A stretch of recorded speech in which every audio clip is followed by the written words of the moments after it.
فادرك برحمتك في الحال يا موجد الخلق طرا وموسع الكل برا أسألك إسبال سترا على القبائح والأخطال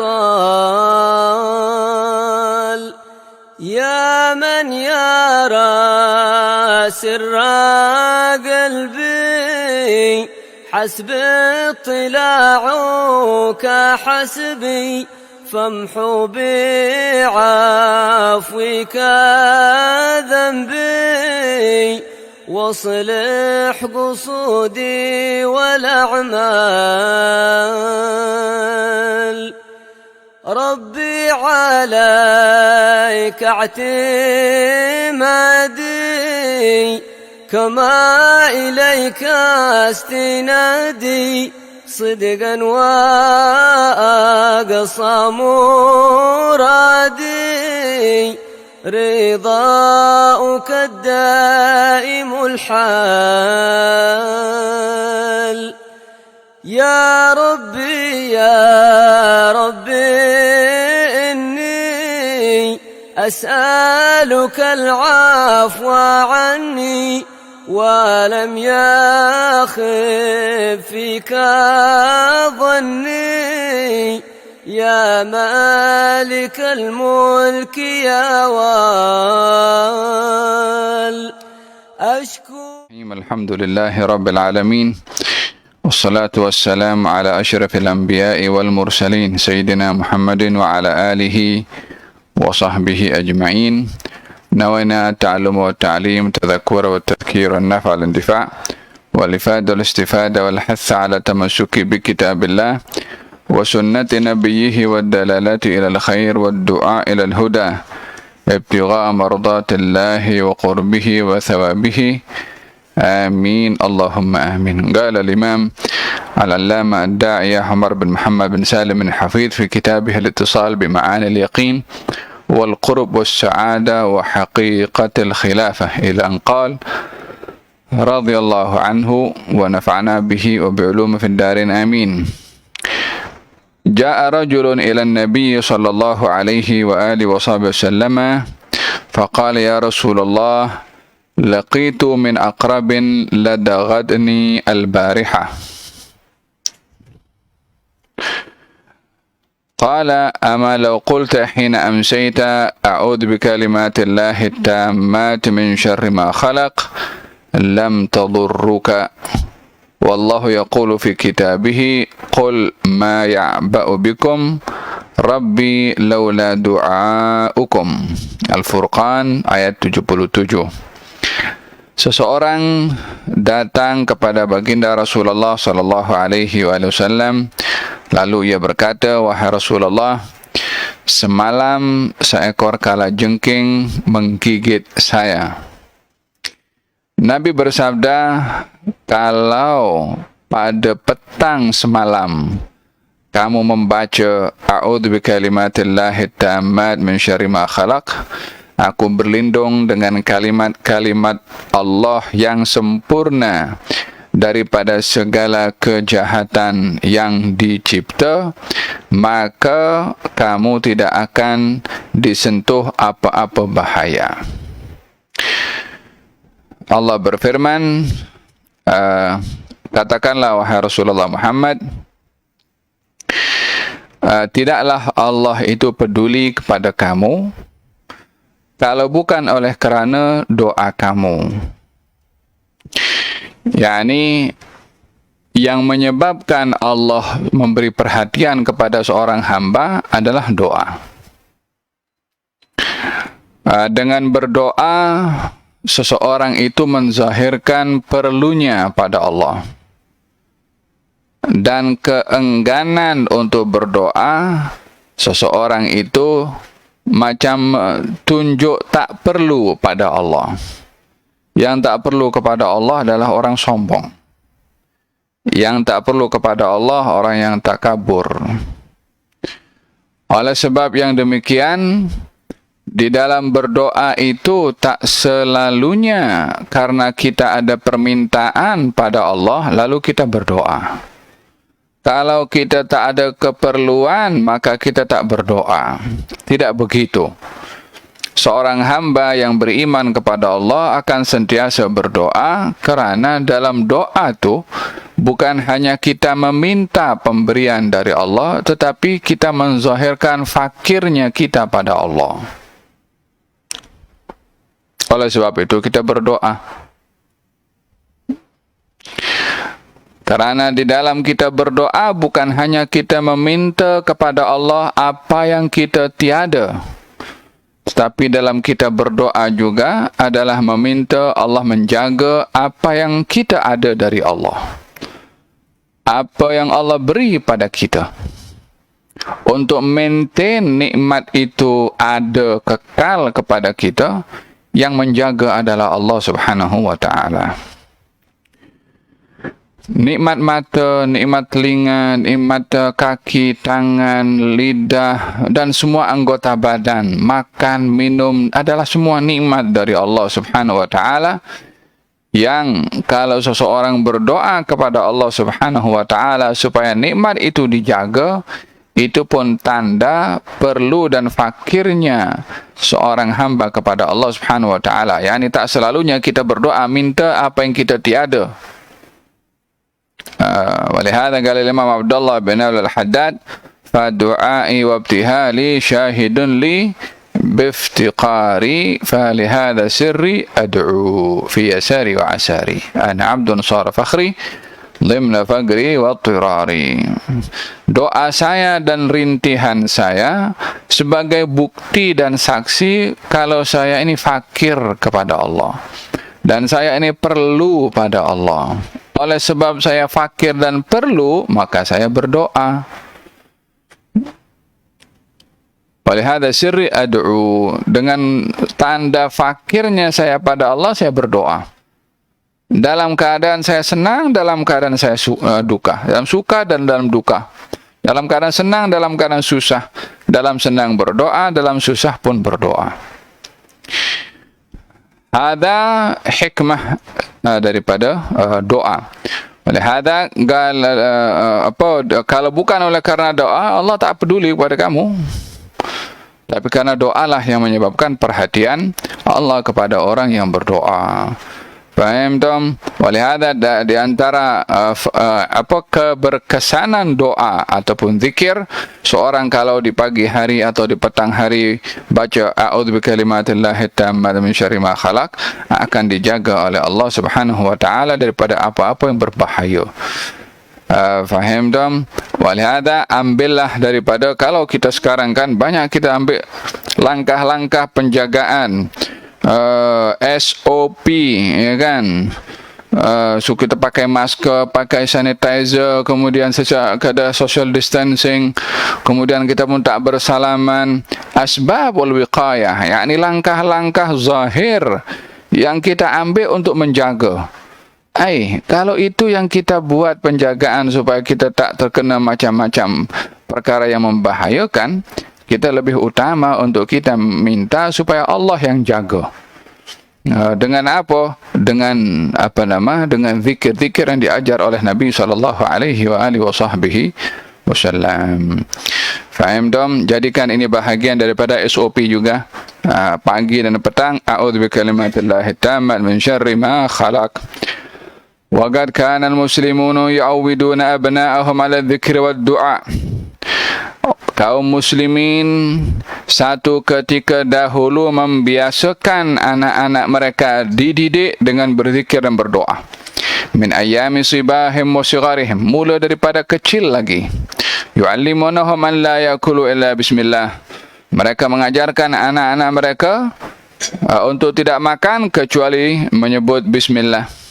Wa idzan tahau min syarabin aw ta'amin qalu alhamdulillah. Selesai makan atau minum, alhamdulillah. Bagi tahu masih kecil lagi dah diajar. Wa yu'allimunahum ad'iyata lubsis thawbi. Diajarkan kepada mereka cara memakai pakaian, doanya apa.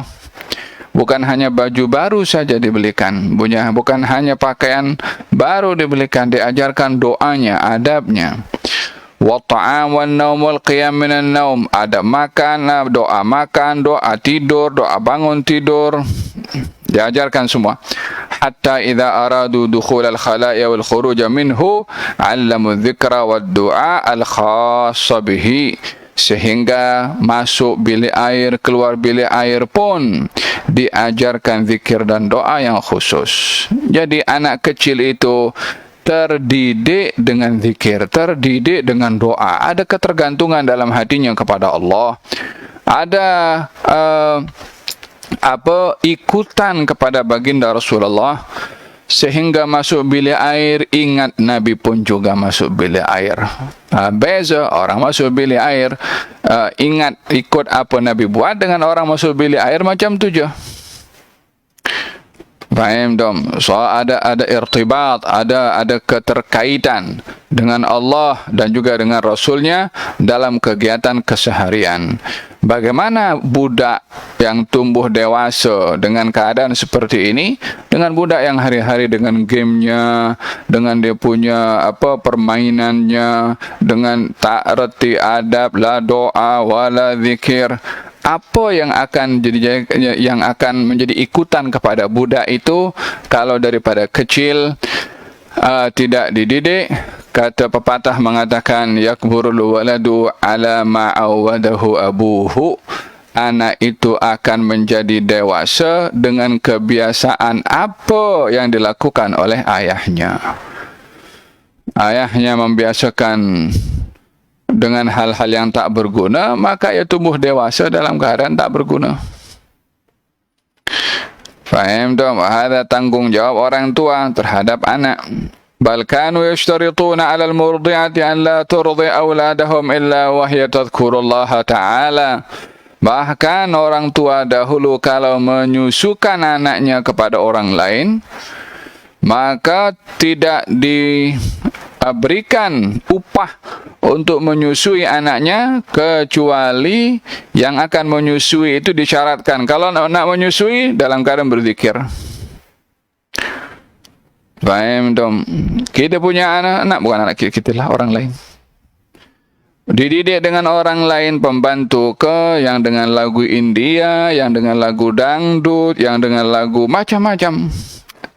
Anak terdidik dengan hal seperti itu.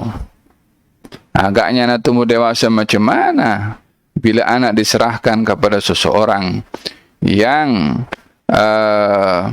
dibiasakan terhadap anak tersebut hal-hal yang tidak berguna dan tidak bermanfaat, bahkan boleh merosakkan akhlak, akan jadi rosaklah akhlak anak tersebut. Wa qalu idza kanat al-murdi'atu dzakiratan lillahi sara fil laban al-kharij minha nurudz dzikr. Dikatakan seorang ibu itu kalau menyusui dalam keadaan ia berzikir, susu yang keluar itu bercampur dengan nur zikir, sehingga masuk ke dalam perut badan anak tersebut dalam keadaan ia mendapatkan nur az-zikir, cahaya zikir. Naam. Wal waladu yarda al-laban wa nur az-zikr. Ya salam, anak menyusui merasakan manisnya zahir, manisnya susu, dan merasakan manisnya nur az-zikir. Fakana al-waladu min abna'il muslimin ibnan aw bintan yakhruju wa qad imtala dzikran wa sama'an lil Qur'an min tilawati ummih. Sehingga anak yang terdidik dan disusui seperti ini daripada anak-anak kaum muslimin, baik laki-laki atau perempuan, membesar dewasa dalam keadaan terpenuhi dengan zikir, mendengarkan zikir Al-Quran daripada kebiasaan yang dilakukan oleh ibunya saat menyusui anak tersebut. Wa min al-majalis allati tahdhuruha wa hiya hamil, dan juga seorang ibu yang hamil bila menghadiri majlis-majlis, maka barakah dan keberkatan majlis untuk ibunya dan untuk janinnya. Tergantung majlis apa. Kalau majlis zikir maka dapat barakah zikir. Majlis yang melalaikan maka khawatir pun masuk juga bahaya daripada majlis tersebut kepada ibunya dan yang ada dalam kandungan. Fa idza kharaja min batni ummihi basharuhu bil adhan fi udhunihi al-yumna wa iqamati as-salati fi udhunihi al-yusra. Diajarkan juga di dalam adab terhadap anak bila sudah dilahirkan oleh ibunya, segera dikumandangkan azan pada telinga kanannya dan iqamah di telinga kirinya. Walihada fil hadis baginda bersabda, kalau seorang bayi dilahirkan lalu dikumandangkan azan pada telinga kanan dan qamat di telinga kiri, tidak akan diganggu oleh syaitan yang namanya Ummu Subyan. Yani ada syaitan yang suka mengganggu budak kecil. Tapi kalau budak itu dikumandangkan azan, maka syaitan tidak mendekat. Syuf, tengok bagaimana kesan daripada zikir sebagai perlindungan dan benteng. Faham tu? Kadang-kadang kita pun mendengar anak saya menangis kuat, tak boleh tidur malam. Tengok apa yang diperdengarkan kepada budak tu, ialah apa yang selalu dengar pada pagi hari ibunya saat menyusui itu, apa yang guna dia punya apa, Walkman kau, earphone yang didengar itu saat menyusui apa? Coba dengarkan Quran, dengarkan surat Al-Ikhlas, dengarkan surat Al-Baqarah, dengarkan surat Al-Kahfi, dengarkan surat Yasin. Naam. ثم لا يزال يسمع الذكر مع الرضاع وقبله وبعده فإذا ابتدأ ينطق علموه. Dibiasakan anak itu daripada dalam kandungan, saat dilahirkan, dibiasakan diperdengarkan zikir, sehingga bila anak itu sudah mulai tumbuh dewasa dan belajar untuk berbicara, pertama yang diajarkan oleh ibunya atau oleh orang tuanya, Allah, Allah, Allah. Bukan mama, papa, ayah, abah, mami, papi. Enggak, pertama diajarkan Allah, Allah.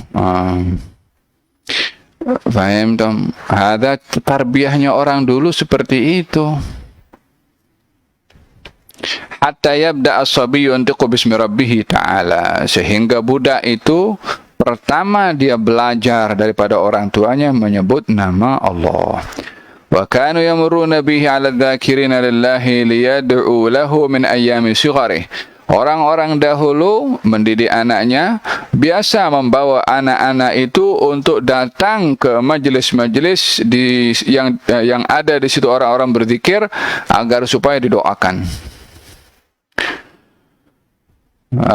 Faham dong? Yaum min al-ayyam Sayyidina Syekh Abu Bakar bin Salim radhiyallahu anhu dibawa oleh ayahnya kepada Syekh Al-Imam Ahmad Syahabuddin. Katakan, ya Habib, doakan saya punya anak ini, sesungguhnya dia kurang hafazannya. Kata Imam Ahmad Syahabuddin, jangan khawatir, ini akan menjadi orang besar satu hari nanti, didoakan. Berkat doa tu yang menepati waktu mustajab, akan jadi anak tu macam mana didoakan. Barakatus salihin. Kalau dahulu para sahabat bila lahir anaknya akan dibawa kepada baginda Rasulullah untuk ditahnikkan dan juga didoakan. Sunnah yang diajarkan oleh Nabi cukup indah, cukup cantik. Faham dong? Dibawa kepada orang-orang yang saleh untuk didoakan, dididik di suasana yang saleh untuk menjadi orang yang saleh. Tidak hanya cukup dibawa kepada orang yang saleh, tapi tak dididik dengan cara yang saleh, maka tak kena juga. Wa kharaja fil muslimina akabir min ahli taqwa wal ilmi was salah bi barakatiz zikr. Sehingga dengan cara seperti itu lahirlah daripada anak-anak kaum muslimin menjadi orang yang besar, orang yang ahli dalam ibadah, bertakwa, berilmu, disebabkan oleh karena keberkatan daripada zikir.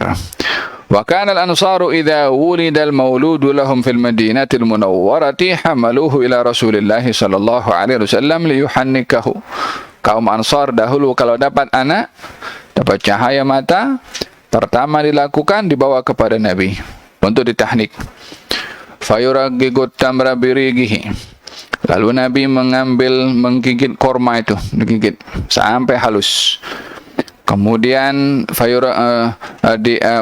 diambil setelah korma setelah dihaluskan oleh lidah Nabi yang mulia, maka wahanaka sabiyah, dimasukkan ke dalam mulut bayi tadi.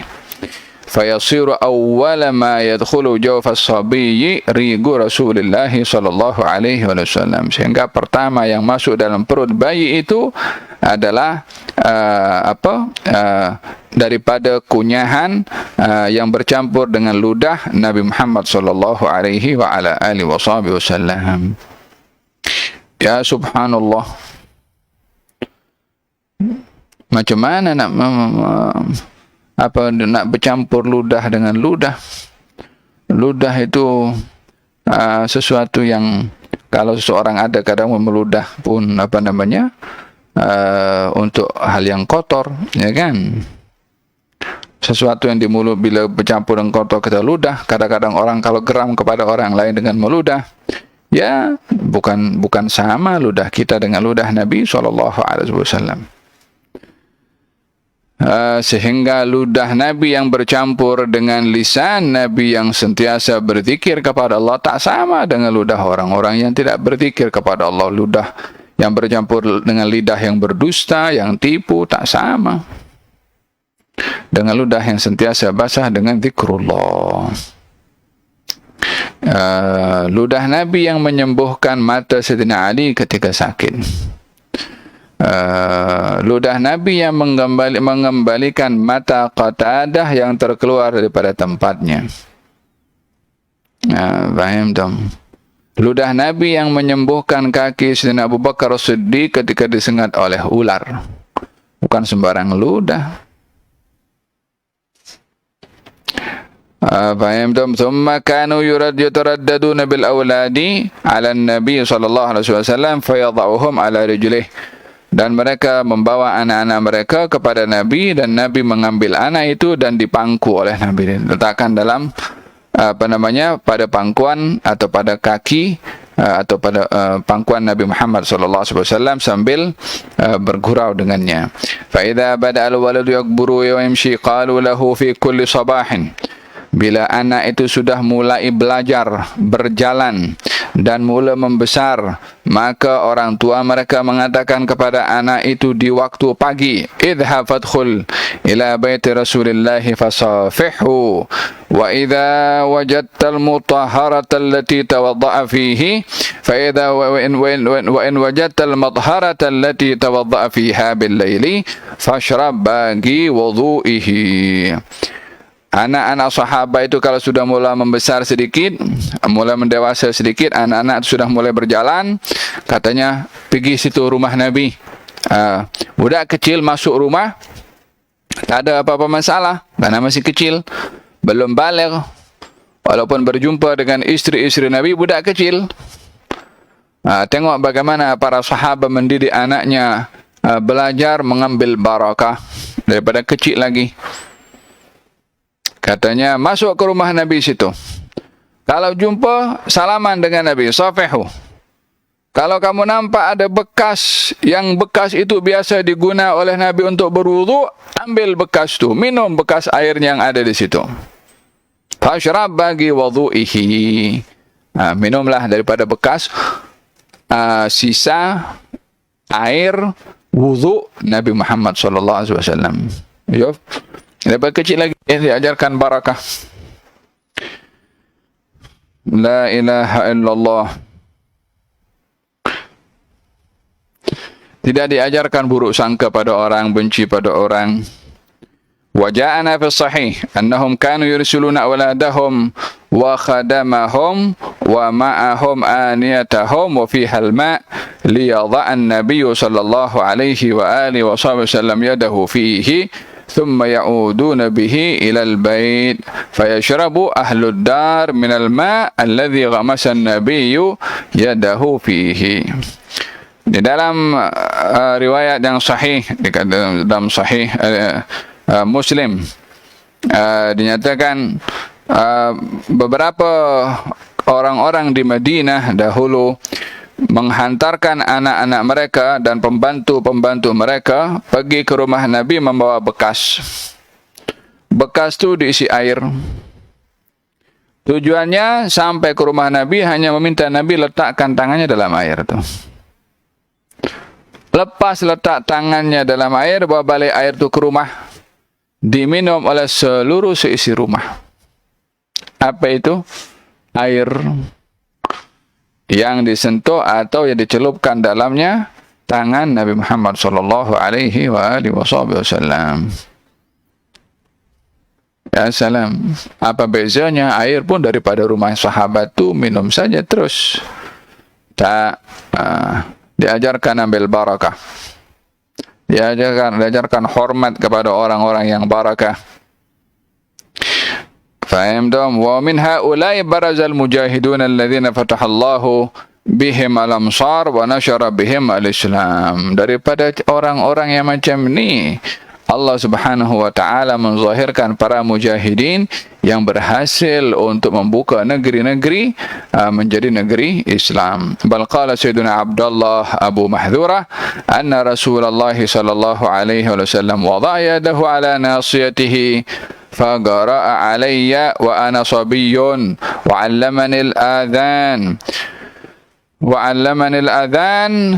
أيام فتح مكة فجعل إذا حلق رأسه يترك الناصية التي مسها النبي صلى الله عليه وسلم بيده ويقول أن النبي صلى الله عليه وسلم مسح عليها بيده فلست أحلقها حتى أموت فيدخل معي إلى قبري شعرا مسه رسول الله صلى الله عليه وآله وسلم بيده.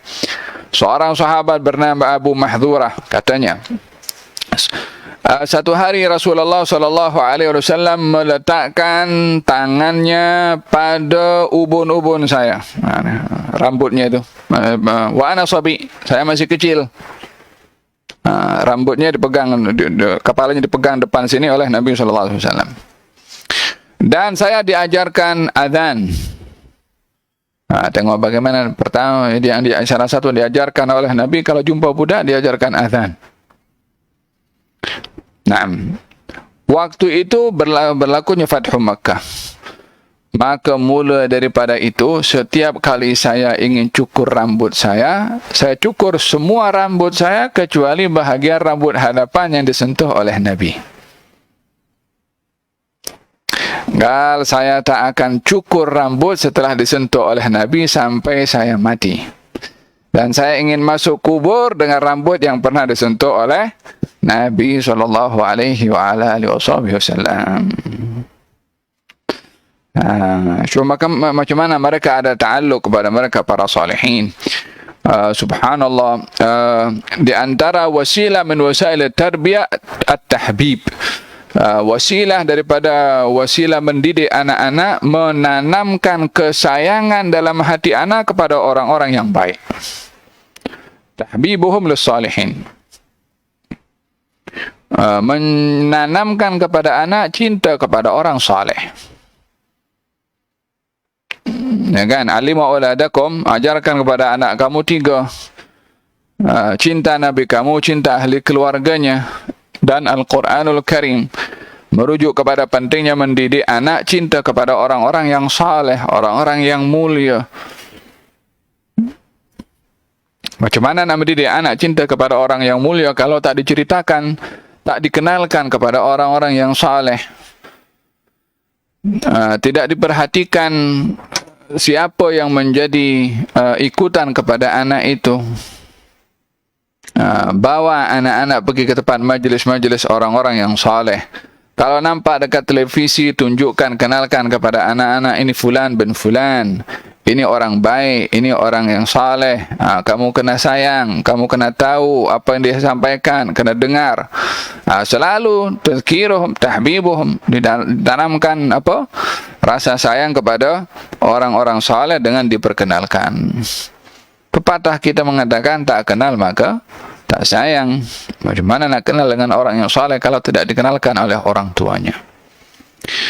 Wa ma'a kathrati Sayyidina Uthman li dzikrillah wa kathrati tilawatihi lil Qur'an hatta annahu qad yaqra wal khatma fi rak'atin wahidah kana yaqul law tahurat qulubuna ma syabi'at min kalamillah.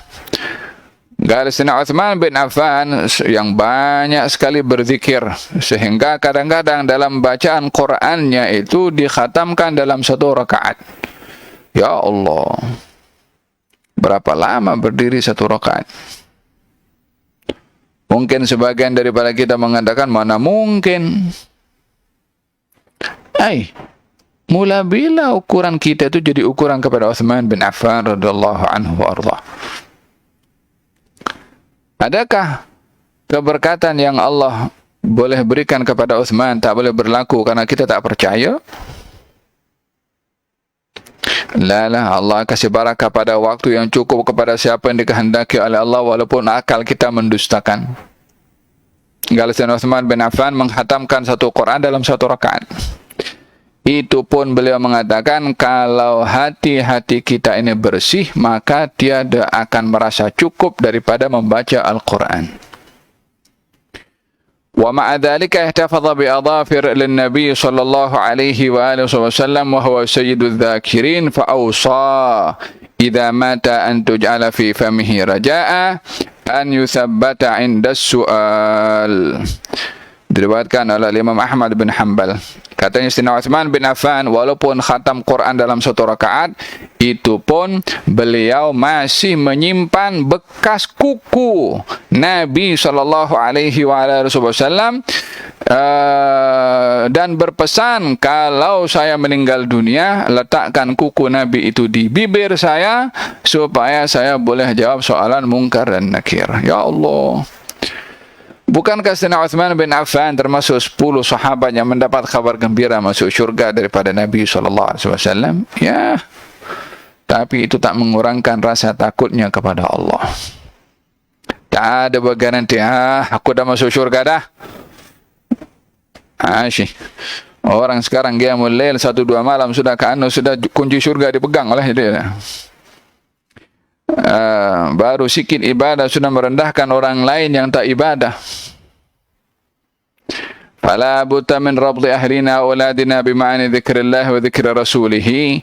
Perlu kita ini mendidik anak-anak kita, menanamkan anak-anak kita makna daripada zikir dalam menyebut nama Allah dan sirah Rasulullah. Tanamkan dalam hati anak-anak kita seperti itu.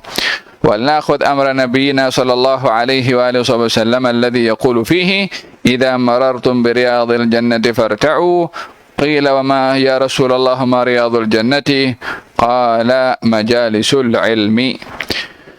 Diajarkan kepada anak-anak kita juga apa yang disabdakan oleh Nabi SAW, kalau kamu melintasi melalui taman-taman syurga, hendaklah kamu singgah dan ambil daripada kebun itu. Apakah taman syurga wahai Rasulullah? Nabi menjawab, majlis ilmu. Hadir majlis ilmu. Serius menghadiri majlis ilmu.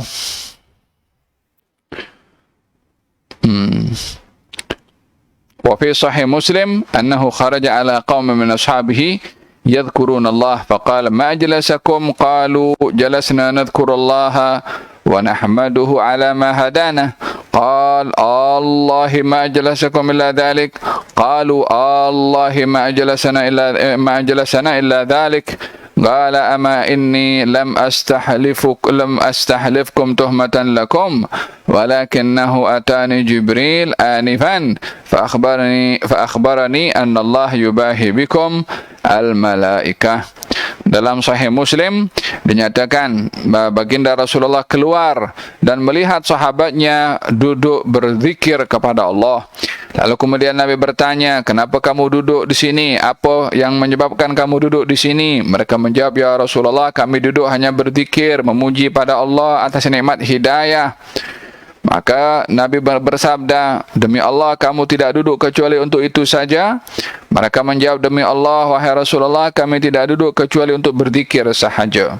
Nabi bersabda, sesungguhnya aku mengambil sumpah kepada kamu bukan karena aku tak percaya.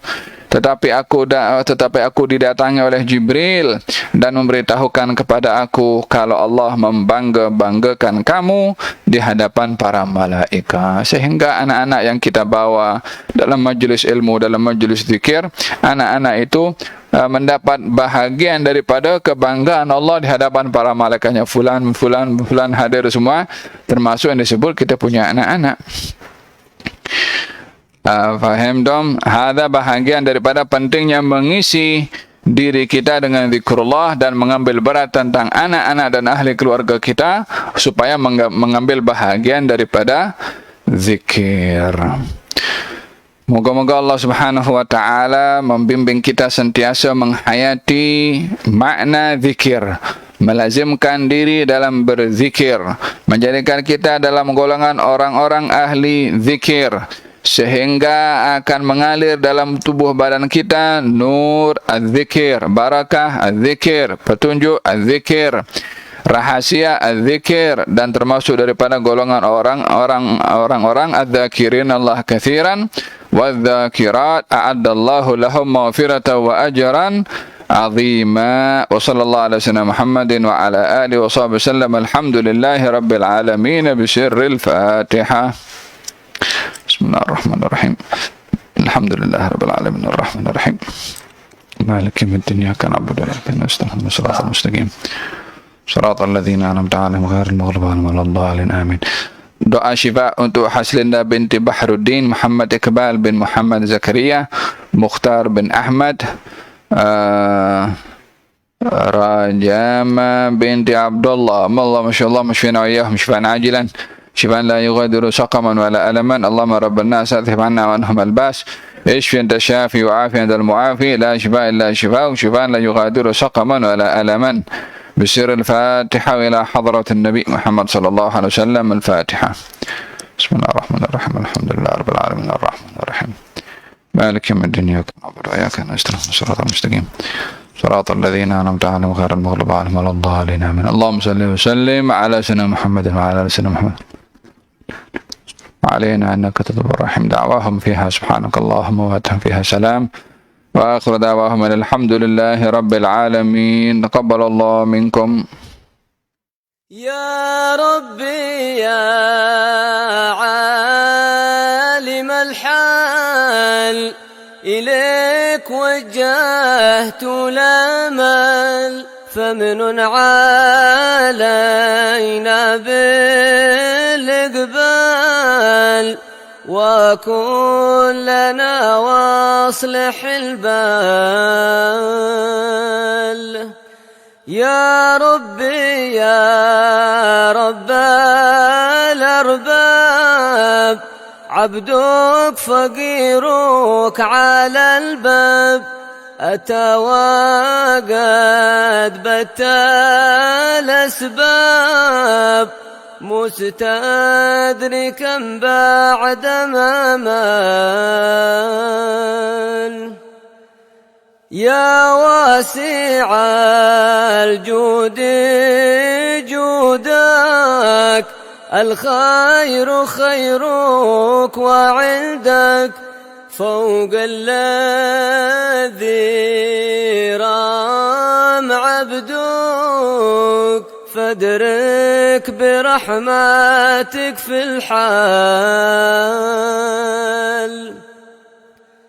يا موجد الخلق طرا وموسع الكل برا أسألك إسبال سترا على القبائح والأخطال. يا من يرى سر قلبي حسب اطلاعك حسبي فامحو بعفوك ذنبي واصلح قصودي والأعمال. ربي عليك اعتمادي